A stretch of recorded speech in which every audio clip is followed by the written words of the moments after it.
Hey, MBA hopefuls, we are on air with MBA Waves, your weekly vidcast talking all things business and education, streaming live every Tuesday on LinkedIn, Facebook, and YouTube, bringing you tons of tips to help you into a top ranked MBA program and getting you up and close and personal with many of the schools that we host on the show, where you can get all your questions answered. And if you like this week's episode, please don't forget to like and subscribe. Today, on episode number 93, yes, we are just 7 episodes short of the 100. We're talking about the latest trends in GRE. We're going to dive into the structure of GRE, GRE 2023, everything you need to know, and of course, how to prep for a killer GRE score. As always, I'm your host, Krithika Srinivasan, co founder of Career Labs, and joined by my co host, Bara Sapir, director of City Test Prep and Mindflow. How are you doing today, Bara? I'm doing great. You would think that we were in some on a ship at sea though. We've got this crazy weather happening, an atmospheric sea, I think they're calling it, a river or something. It's really bizarre weather right now. So hopefully I won't sail away during this. Yeah, I hope you stay afloat for the rest of the I episode. hope so. I So, hope so. Bara, could you introduce and extend a warm welcome to our special guest today? I'd be happy to. I'm so excited to have folks from ETS and the GRE folks, Jay, Bryant, and MT, Mary Theresa. Jay and MT, do you want to introduce yourselves?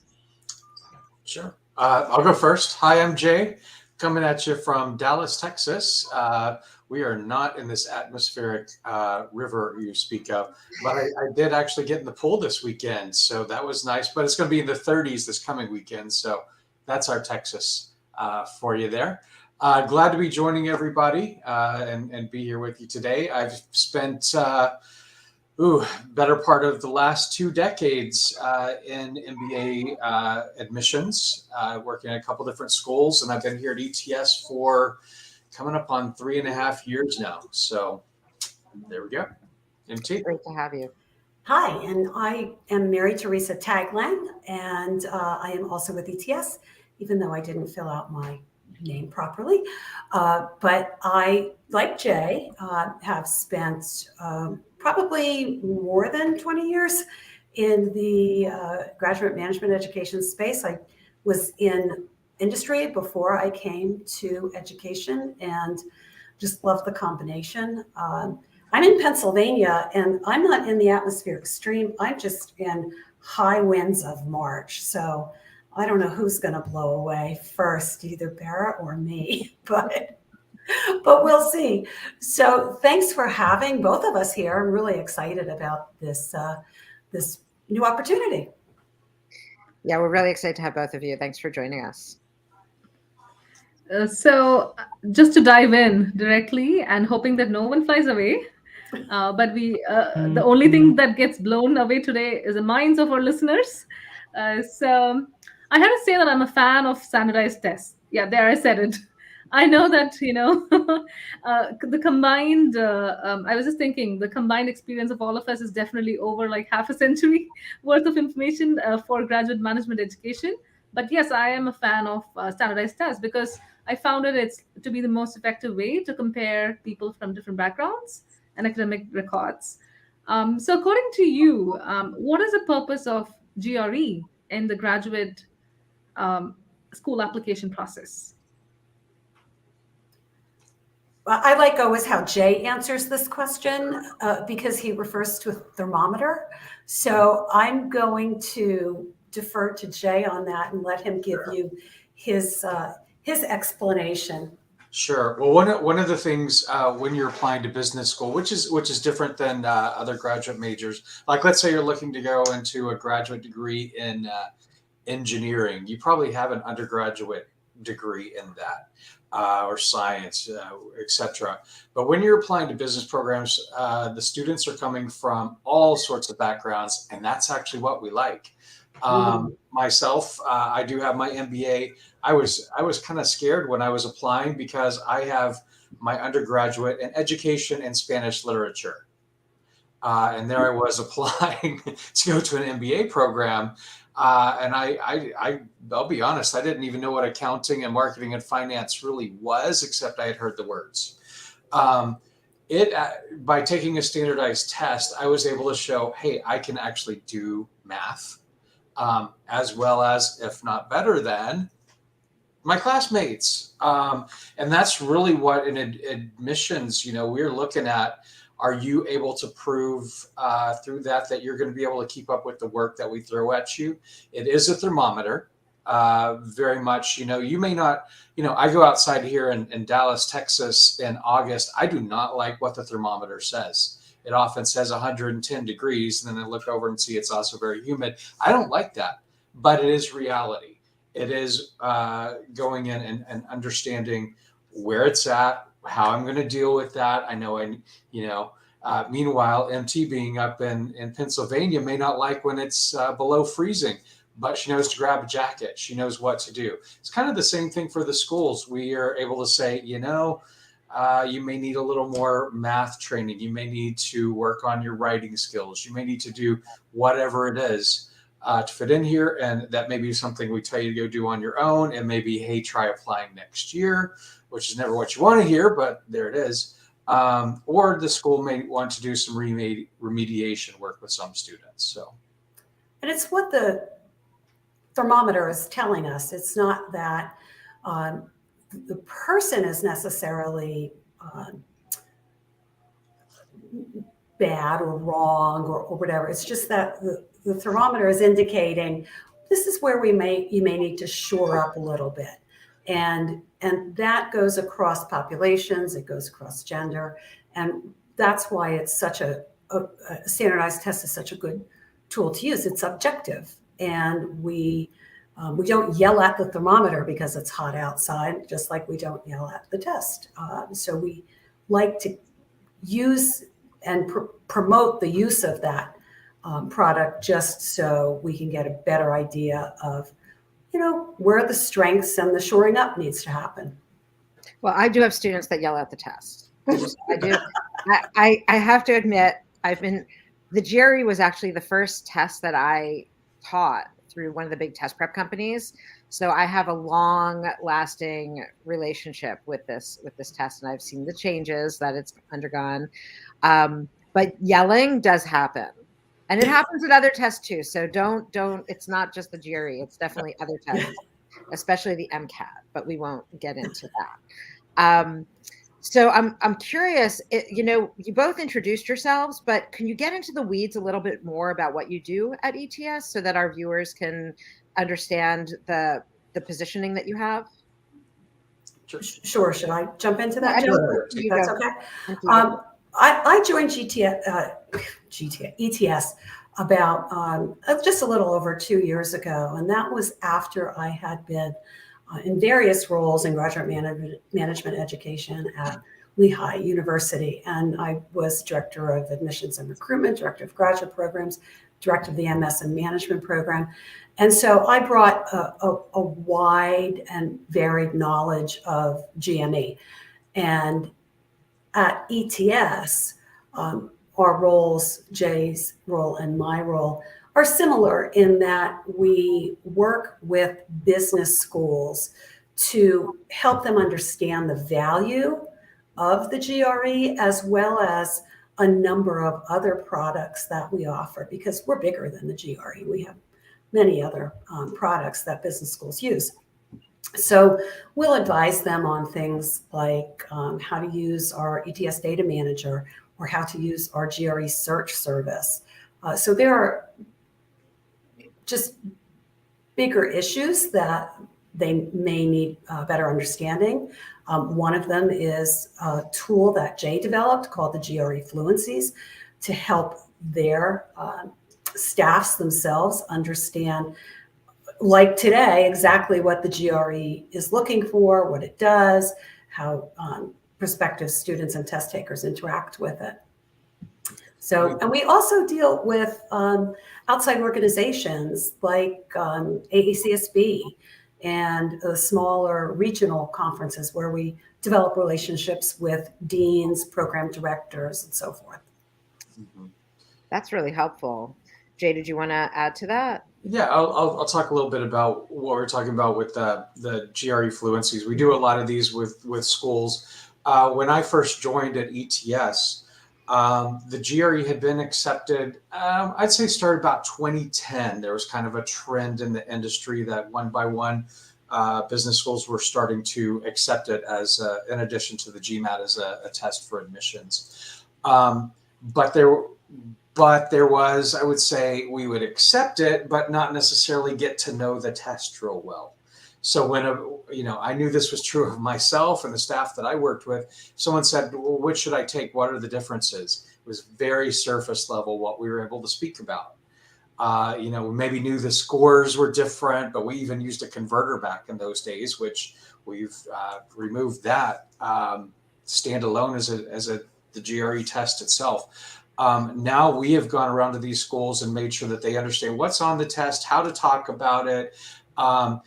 You hear sometimes, oh, the GRE is an easier test. No, it's not. It's a different test. You may like the type questions on it better, but that doesn't mean your score at the end of the day is going to be any more helpful or hurtful for you because of that. And that's what we're getting out to make sure schools are able to speak in depth about that. So when you call an admissions office, they know what they're talking about.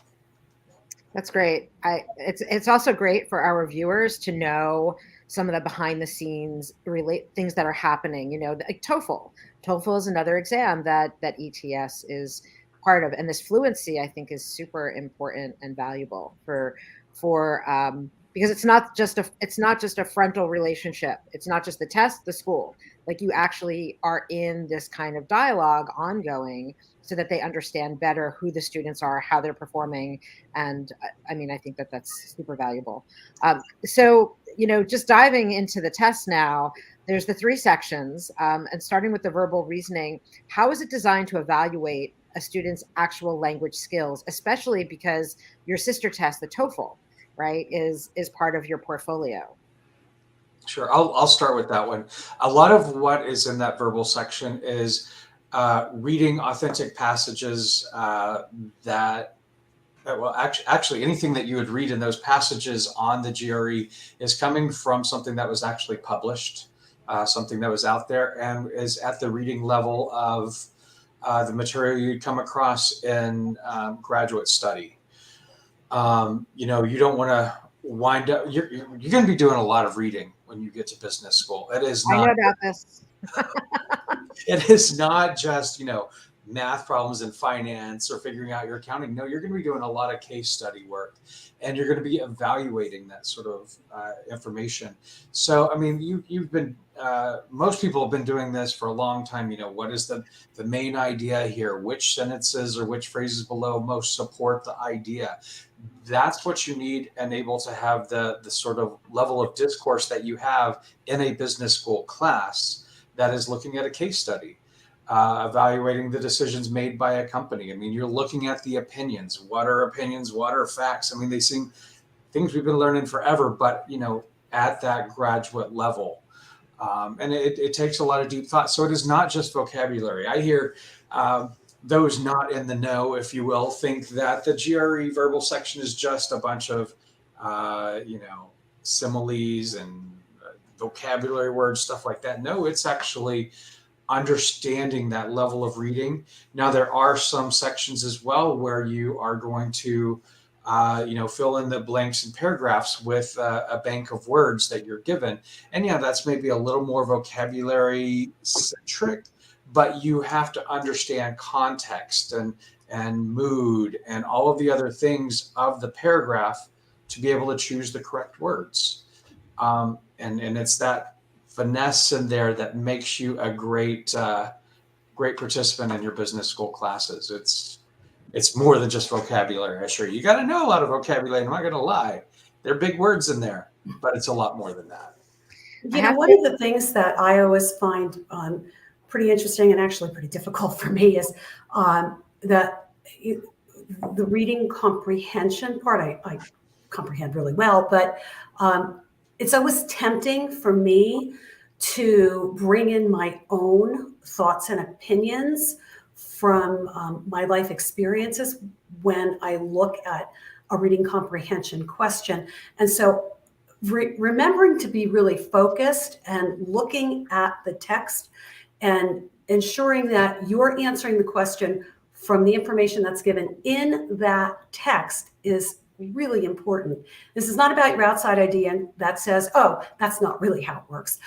It is, what facts am I presented with, and how do I get an answer and comprehend from these facts, not from my life experience. So that's something that is important to keep in mind, because when you're in business school, again, you have to, it's kind of like being a lawyer, answer the question that's being answered, being asked, and don't stray with, your own opinions or thoughts or editorializing.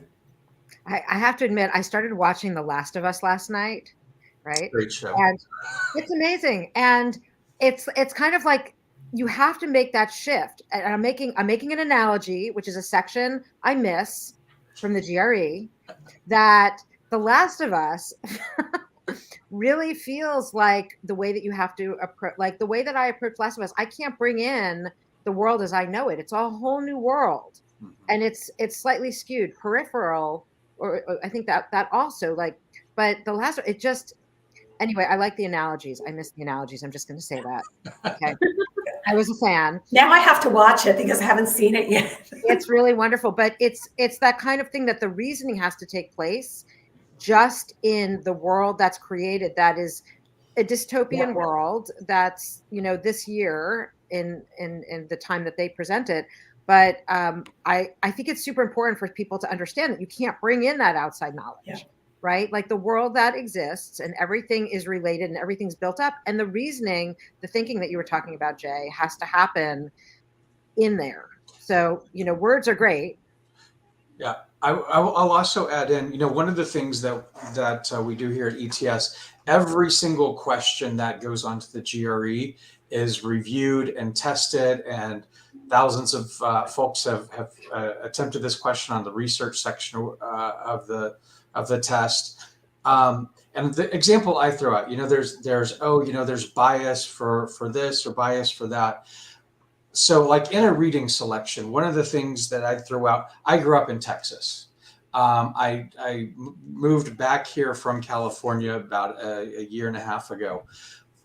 If I were to get a reading section that was all about the tides and the moon phases, as a Texan, I'd have to read that paragraph 2 or 3 times just to understand what they're talking about. So there would be this bias there, but they would catch that. Once I moved to California, and I like to go to the beach and take my dog to the dog beach and whatnot, I got to know when low tide, high tide, what that meant for me, the tide pools, where we could go, what were the best place to go to, because that became part of my life. And now if I read a paragraph on that, I'd probably have a much better understanding.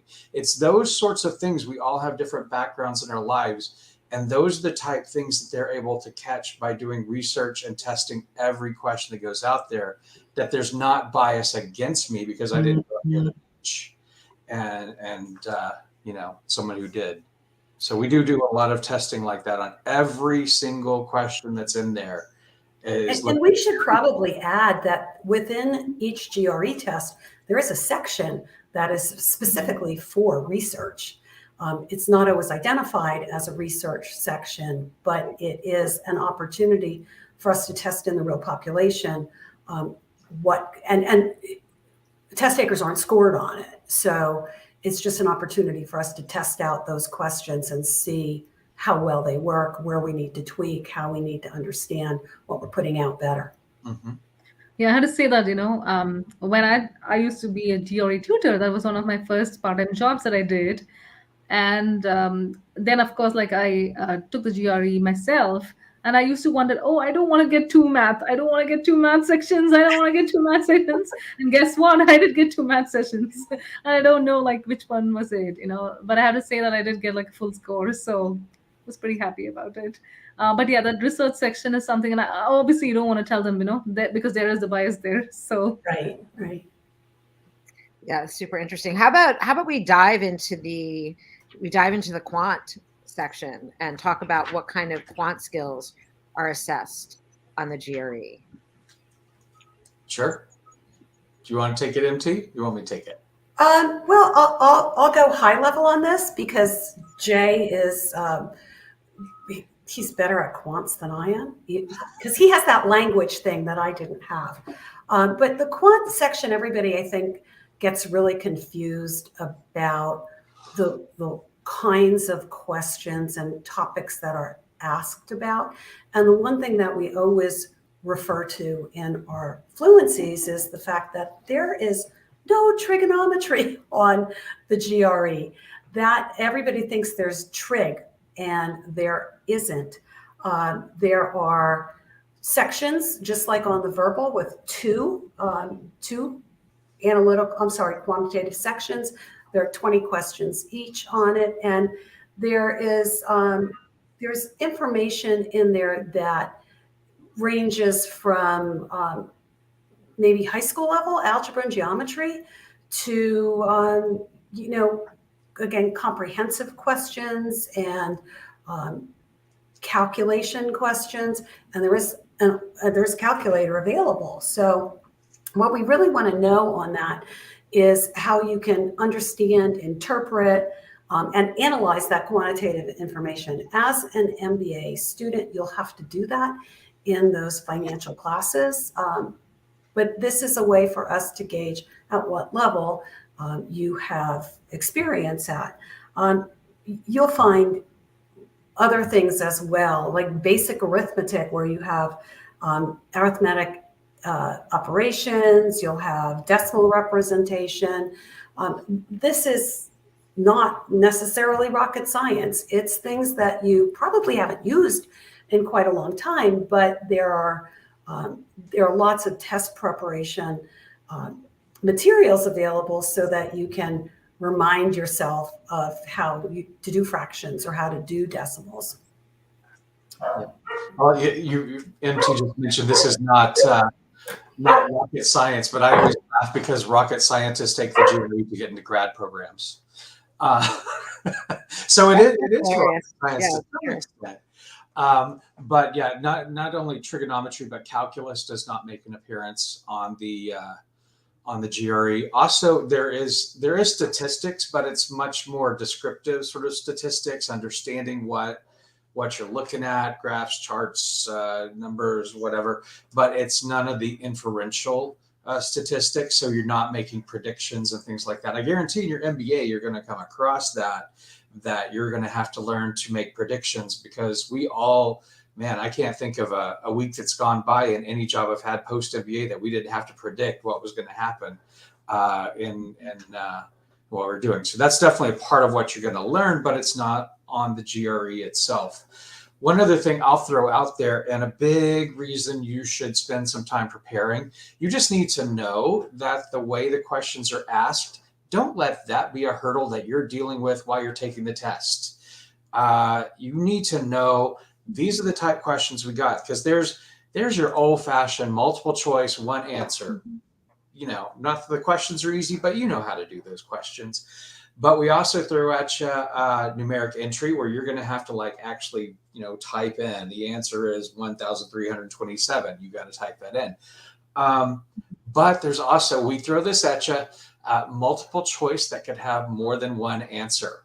And an example of that, if I, showed something came out to the answer with absolute value of 2, it might be 2 and negative 2. And you got to make sure you fill in both of those bubbles, or you got that question wrong. And that's not necessarily obvious that they're, the instructions are there, but don't waste those valuable seconds trying to figure out, really, there could be 2 answers. And then there's also what we call quantitative comparison, where the choices are pretty much going to be the same every time.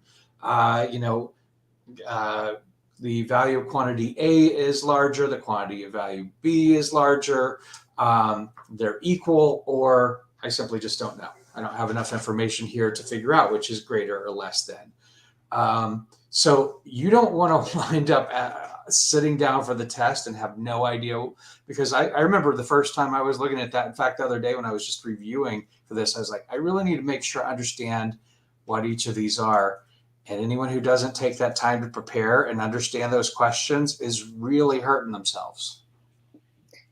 Yeah, we always tell students that before they go in, that the instructions and the format is not going to change. so that they need to know that quantitative comparison like it's a love language, right? Like, so that they really understand how each one works through. And it's really, I think, really indicative of how you need to think as a business school student, right? So I feel like, especially that section, it's the kind of reasoning so that you can understand the relationships that happen. And that reasoning is really what I would imagine that business schools are looking at more than they're looking at, do you know how to add fractions, right? They really want to know, how do you reason? And some questions, like, you can really figure out quickly because there's, I don't want to say a hack or a trick, but like understanding and seeing it quickly. And then other ones you actually have to get into the weeds. So I think that I mean, it's just another beauty of standardized tests, is knowing when to dive into things and knowing when you can answer in a more superficial way and still get it correct. So Absolutely. And I think, like, this preparedness is what separates the chaff from the rest, as you say. Or the reason for that is because you want to be academically ready, and you don't want to be like thinking about, hey, is 4.5 less than this, whatever is the other thing, other quantity, right? Because when you are in business school, you want to be able to apply and then say, hey, you know what, based on this, I'm going to take this decision, or probably sell this thing off, or maybe, like, shelve this startup or whatever, in terms of that. And So I want to add one thing there. Probably the worst thing you can say to someone in admissions. And by the way, most admissions people will talk back and forth with you before you apply. I mean, there's certainly the top tier schools that may just not have the capability to reply to everyone. But I have had so many folks say to me, the reason my score, my GMAT or GRE in this case, score wasn't as high as it should be, is because I just didn't have time to study and prepare for it. What you are saying to me, the translation that comes to me as an admissions person, is I just didn't take the time to do it. I didn't think I needed to. And by the way, when I'm in your program, I probably won't do all my homework.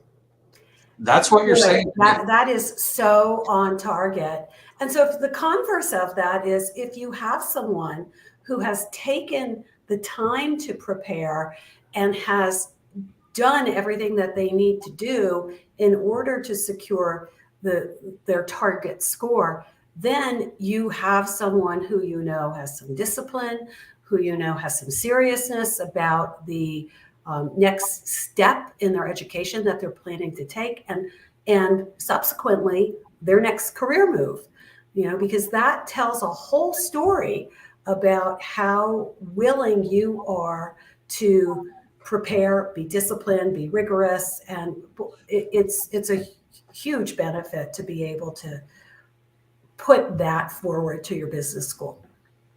I always tell people, like, however you do your whole application is just a reflection of how you do life, right? And so exactly what you're both talking about, that if you're gonna tell the AdCom this, you're giving them a lot more information than you probably want to be, because they get it. They understand that this is how you're going to approach it.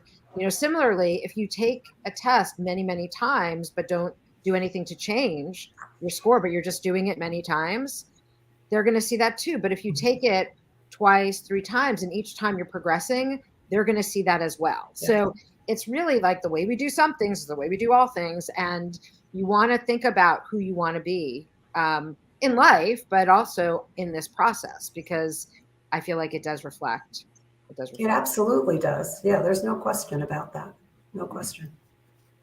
So yeah, I think you guys clarified how important GRE is for letting somebody know that you're academically ready for the program. So I want to dive into the last section that we have, and this is my favorite section because it involves writing. So what do you think is being measured in the analytical writing section? I think it's all our favorite sections.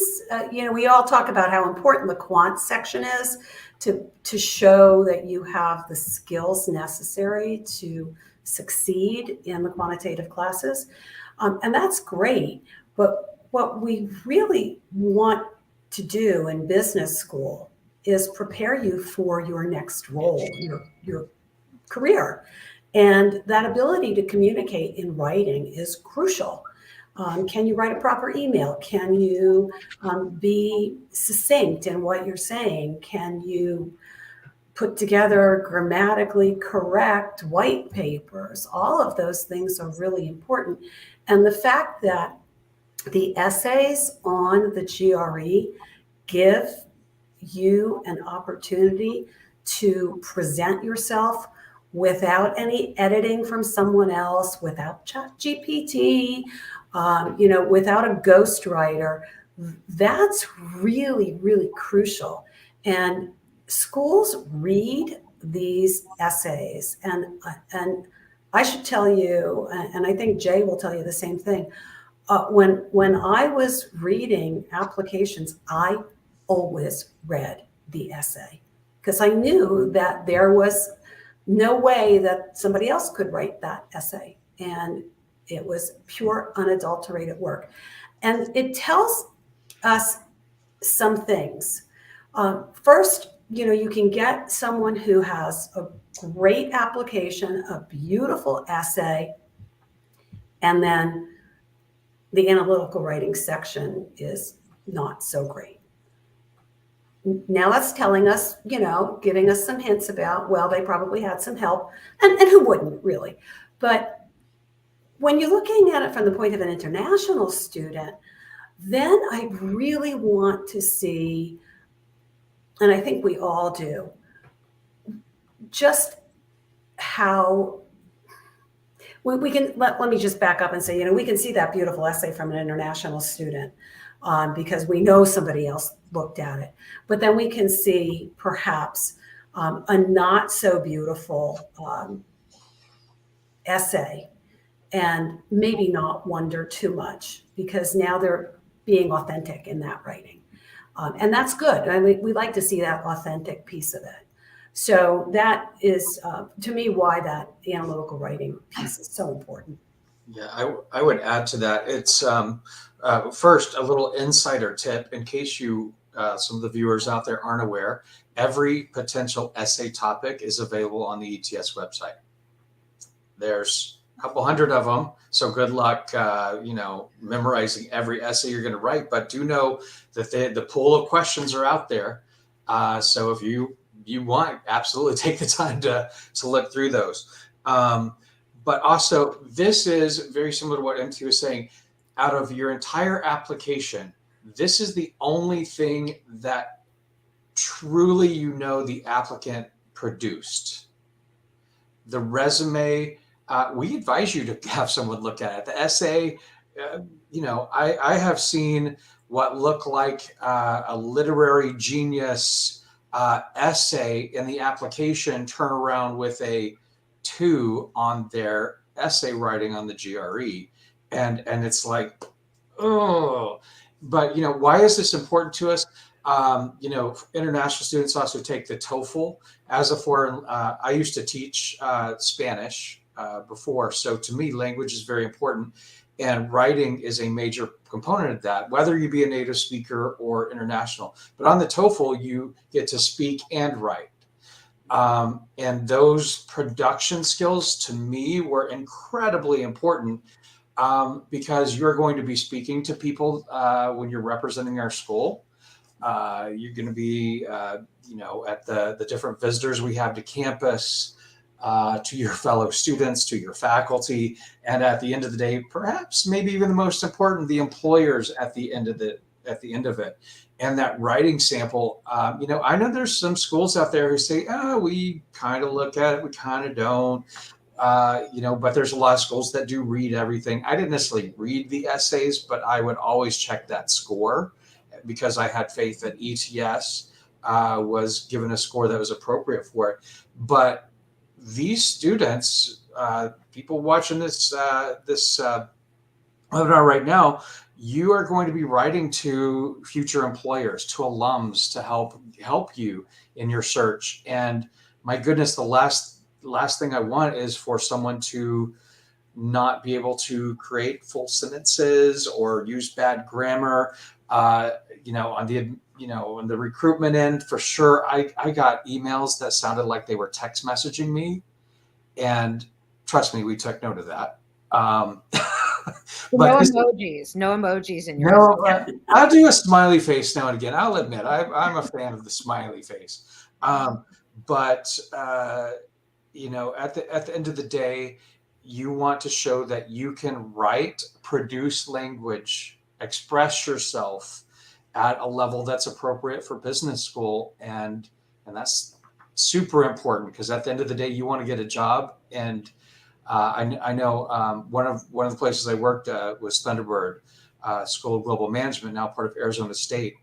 And working very closely with our career department, they were very clear to us, like, the first thing that employers recognize is their ability to use the English language. And that includes native speakers.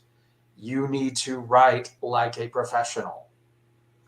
And this is the only time that you can prove that in your application.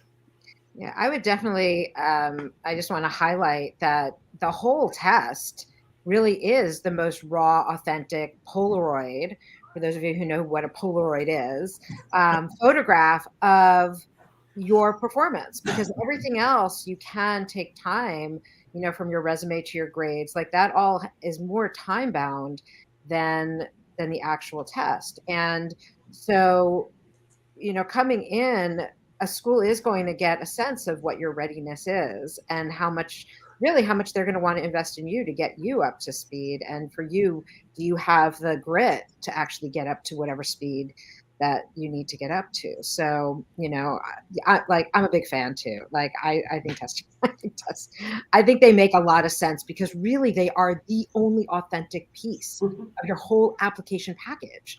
Everything else can actually be, manufactured, massaged, kind of like fixed, and even perspective, right? Like, you can create in your resume a perspective of what you did. Like, some of the job titles are super interesting, right? Of things that people have done. So I'm a big fan. So how about jumping over to subject tests, right? In the past few years, we've seen an increase of MBA aspirants taking the GRE, but is there specifically any conversation about specifically having a GRE business school specific test at all? Or has just the way that it is now, the umbrella of it is working?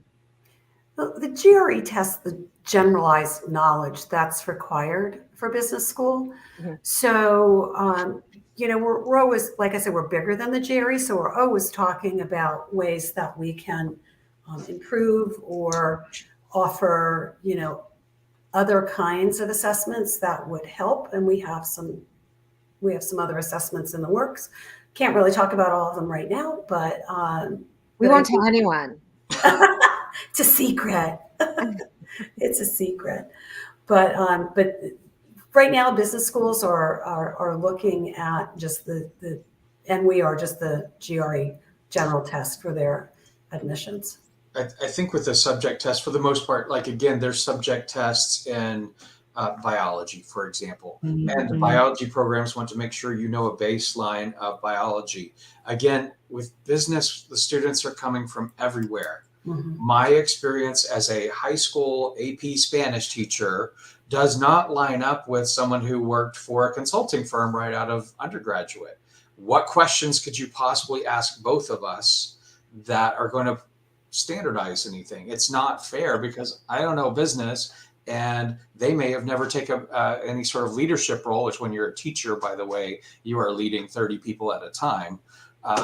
Get teenagers to do what you want. That's tough management. But the point is, I don't foresee a subject test for admissions ever becoming something, because the wide variety. At the schools I worked in, business majors from undergrad was 30% or less of our student body. That changes from school to school, but it's definitely in there. Now, what I will tell you, we work with something called the Major Field Test, MFT for short. And some schools will give that right when you start, just to get a, hey, where is our class? What do they know? What do they not know? But more often than not, it's actually given at the end of the program to make sure that they got across what they were trying to teach you in the first place. So there is kind of a subject test, but it's more of a end of program test that some programs will use from here at ETS. But for admissions, I don't see that becoming a thing. Mhm. That's super interesting. I didn't know about Yeah. this. Yes. So I was thinking more from probably the data literacy that we need, to be in B school. It's at a much higher level than in, say, for example, some other programs that you might be getting into. Mhm. Um, so do you think like that needs like additional testing or Which testing again? for like checking people on their data literacy and like kind of like amping it up? Um, Especially the number driven and other integrated reasoning that is required. Sure. Yeah, I mean, it's what you're doing in business school is learning to solve problems and getting experience from the way that other people solve, which is why we like diversity of backgrounds, of majors, of industries, things like that. Again, one one thing I think that MT, when we were kind of preparing for this, we talked about the expression "it depends." Every school is different. Know the school you're looking at, because they may be very, very hardcore on something that, at my school I wasn't. I mentioned I worked at Thunderbird.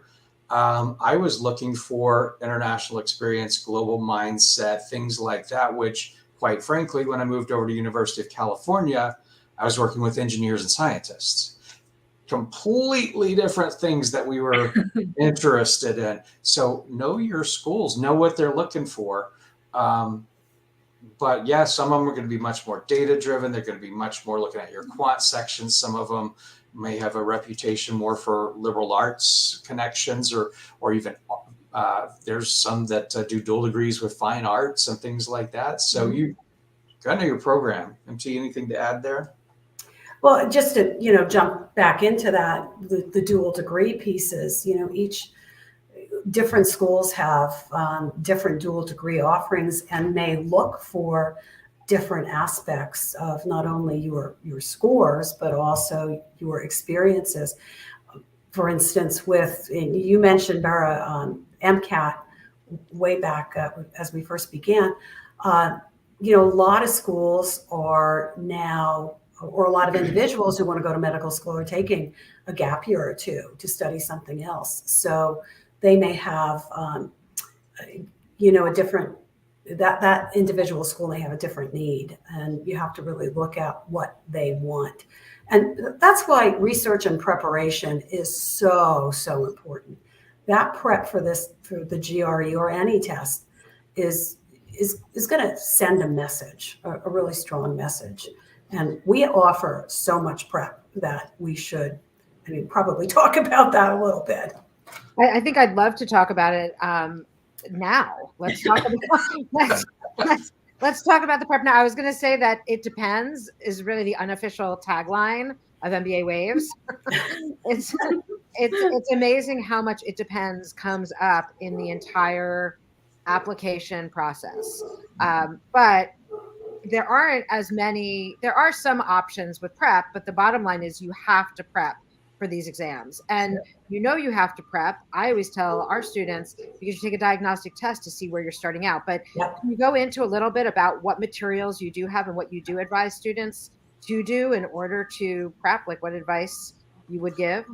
Well, I'll start with a relatively new tool that we have here through ETS called the GRE Mentor. Write that name down because it doesn't pop up right when you go to the GRE site. When you register for it, I'm sure you're getting information about it. But the GRE Mentor is basically, it's a computer program. You say, hey, I'm going to take my test on, let's choose Cinco de Mayo on May 5th. And today is Pi Day, March 14th, important day. So it actually figures out, okay, you have this much time, you need to work on this many sections a day, devote this much time per day or per week, whatever, and kind of build a curriculum specific for yourself based on that. And it gives you the scores back and, where you need to keep working, things like that. So that's a really cool tool that just came out this last year. And it's fun. I've played around with it, and it's fun because a lot of the prep is through gaming, and it makes it go really fast. It helps you to determine where you should spend some time. And I think a really nice feature of GRE Mentor is that there's a community in there. So you can, partner up with someone if you don't have someone to kind of hold you accountable. You can, throw questions out like, I didn't understand this question, or can somebody tell me how they arrived at this? So you're not alone. It's always better when you can have somebody who has, or have someone else who's right alongside of you going through that same process. Mhm. So Now, is that at $100 right now? yeah. Yeah. Mhm. And I will throw out, there's other ways for test prep if you have the time and money. Going through an organized prep is certainly a great thing to do. When I was getting ready for my standardized test to go for my MBA, as I said, I was a high school teacher. I did not have a lot of cash laying around. So I got an old fashioned book back at Barnes and Noble when that was still a big thing, and did all my study that way. But I was also a teacher, so I knew kind of how to plan that out. Um, but we don't specifically say this is the best place to go, that's the best place to go. But what we do say is if you go to our website, there are a lot of practice tests, there are resources. You can do it on your own if you are committed to it. But do something. Don't do nothing. Yeah, do something. So And we have test prep materials that fit every budget, ranging from no cost to like the GRE Mentor, which is $100. So don't let that be a deterrent to you. If you can't afford a lot, get disciplined and do it. That's an important thing to think about. So when do you say that someone should use a GRE mentor in the stage of the preparation? Is it at the very beginning, or is it when they're like sufficiently well versed with the rest of the concepts? Sign up for it the day you sign up for your GRE. And my advice on that, again, this comes from my background in education, teaching towards AP tests. You knew the day of your test. You had a goal. Don't wait and be like, oh, I'm going to take it sometime in May and sign up the week before. Don't do that. Sign up in March for your test date in May, because that is goal oriented. Now you can divide that up. GRE Mentor, the day that I know my test date, it will build a study guide and backwards to today, Right. to give me what it is that I need. So the moment that you can, once you know your test date, is the best time to do it.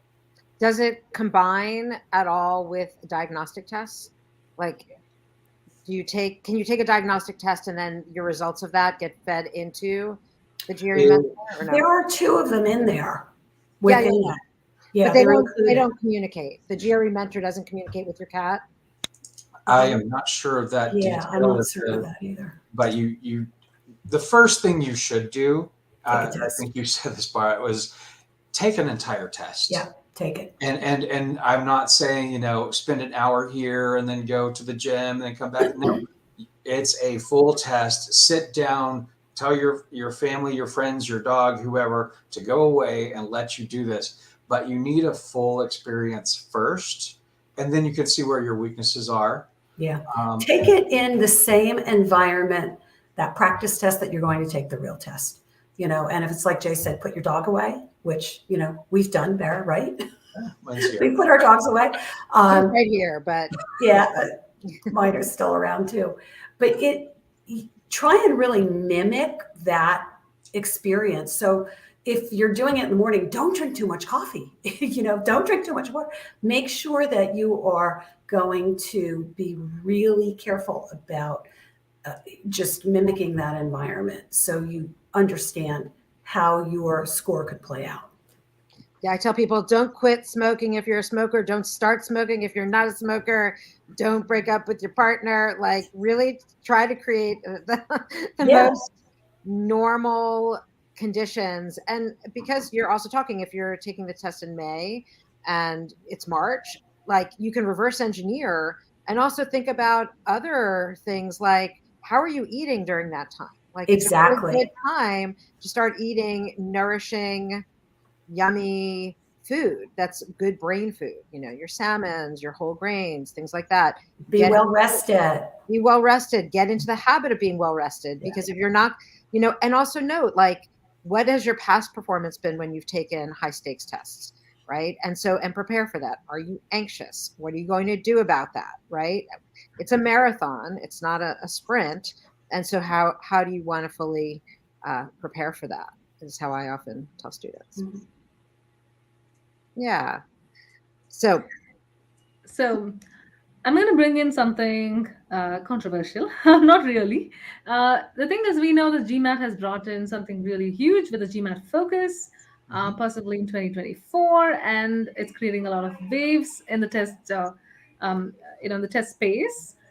Are there going to be any changes to the GRE, and what do you guys think about this big sea change for the test? They have literally shelved off like 1 hour from the test, and it's much shorter now. So, yeah, just your comments on that, and of course, what changes to the GRE in the future?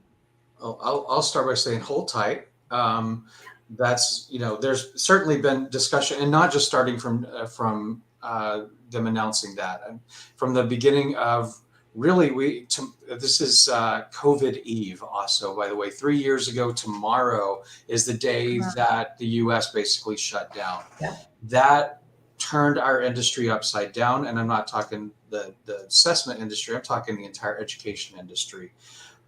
Schools went test optional, et cetera, et cetera.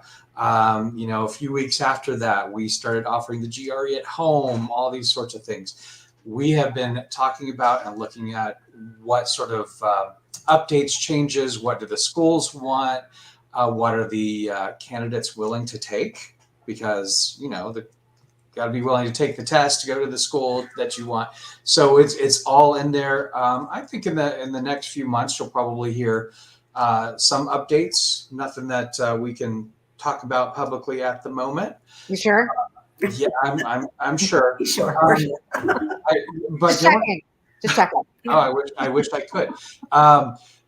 I will say one thing that surprises me, and I don't know exactly how this will all land from the GRE side, but for the GMAT focus, I'm surprised they have taken away that writing section. I will say, I'll throw that out there. As a former admissions director for about 15 years, again, I did take the time to look at the writing sections, and I'm surprised it's gone. There's no more opportunity for the student to get, or the applicant to give, an authentic, proving it's them, productive skill, except for maybe when they get to the interview. That's a different part. But so that was a bit of a surprise for me to see that gone. It's still a big test. Shaving 1 hour off I forget how long the GMAT is, 3.5, 4 hour test is still a long test. I certainly wish them well. I know all the people that work with the GMAT test. I've known them for years. Same with MT, I'm sure. We do. We'll see where it all lines up. But we're certainly not blind to the fact that they did that, or have we been blind to the fact that our industry has been turned upside down over the past exactly 3 years. Yeah, it was interesting just to see what they chose to include and not include, and so we were looking forward to hearing what both of you had to say just about the big change. I mean, I would also say that since the GRE, if it is 2010, how many schools are accepting the GRE now? I mean, the majority of schools accept the GRE, like the GMAT. And so, something new and different also winds up getting a little bit more attention, right? And so I wonder if, because the GRE has had a bit more of the market share, if the GMAT was maybe wanting to counter that in some way. So I don't know if it's a business decision or I mean, I don't know. What about looking at schools that are going test optional, which I think is also a response to the COVID world we've been living in, or use of AI. Do you have any comments about either of those aspects of GRE? Well, I think from the test optional standpoint, it's like Jay said, everything was turned upside down. They're looking at different ways to evaluate candidates. And certainly, even before COVID, there were certain schools, and Lehigh was one of them, where we would waive a standardized test based on, years of work experience, or if someone had a master's degree, or if someone had, we dealt with a lot of STEM individuals coming into the program. So test optional became not so much of a surprise, but then some schools have actually gone back to requiring a test in particular circumstances. Other schools have said, well, we're test optional, but if you want a scholarship, you are going to have to submit some kind of a test. And so those things are out there to think about. The big fear that I always had with test optional was faculty members. How would faculty members feel when you didn't have that standardized test to make an assessment of someone's skills? Because they're the ones who have to deal with, maybe a bimodal class. Some are very strong, some are not very strong. So I think it might be in those schools that did not have a really positive experience with test optional that they've gone back to waivers. For instance, if you want to opt out of the test, then you need to prove to us that you have those skills that are going to make you successful. I'll add in there, and you you talked about how some of the things may be changing. I don't want to say changing on the GRE necessarily, but changing in assessment and admissions. For years, well over a decade, speaking with my colleagues at other admissions at other business schools, soft skills has constantly been something that's at the front of our mind. So. That's something I think you may see more sneaking into some admissions processes. Some schools will say, hey, we interview everyone, so we know about their soft skills. Okay, you've met someone for 30 to 45 minutes, great. If you're the alumni, you're doing interviews, do they do them the exact same way that the school would? So there's a lot of stuff in there, but like that is one of the things, and it's actually one thing that we're working with several schools on right now, both for development reasons, so while you're a student, but also some schools are using it as part of their admissions process, is a soft skills assessment. Knowing these are the type of students we want that are dedicated and going to complete the program, or perhaps in the industries we work with, we need people who are very this way or that way, or they want to, balance their class. I mean, imagine building, yeah. Yeah, imagine a class of pure extroverts. I couldn't think of a larger nightmare as an administrator of bringing in 100 MBA students that were all 100% extroverts or introverts. Right. So you want to, and there's a number of different things that are on soft skills. That's not the only one. That's just the one that tends to jump out. Everyone thinks about first, but you want a good mix of folks that they're going to learn from each other, build the skills from each other, things like that. So I do say watch for some more of those potential things, which right now GRE, GMAT, none of those are actually assessing. It's really kind of the opinion of the people that you meet going through the admissions process. I mean, it's how you define leader, right? If you define leader has empathy, looks outside of themselves, how does one assess that in 30 or 40 minutes, right? And I think that's an interesting space to watch. Overall, how do you define that? Empathy is just such a big word now and thing, especially in the world that we're living in. So super interesting. Absolutely. So I think the only thing that got blown were our minds to see how this particular test can really help someone understand academic readiness and get them into their preferred top programs. So, folks, that's all we have for today's episode. I want to thank my co host, Bara, our guests in the audience, and definitely our featured guest, Jay Bryant and MT today from EDS. It was such a pleasure listening to you both, and we don't know where the time went.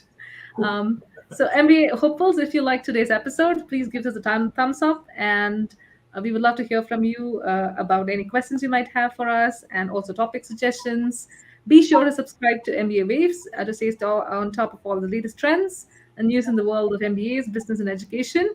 Finally, don't forget to check us out next week, same time and same place. And for full access of upcoming and past episodes, head to mbawaves.com. Bye. Bye. Thank you. Bye. Thanks.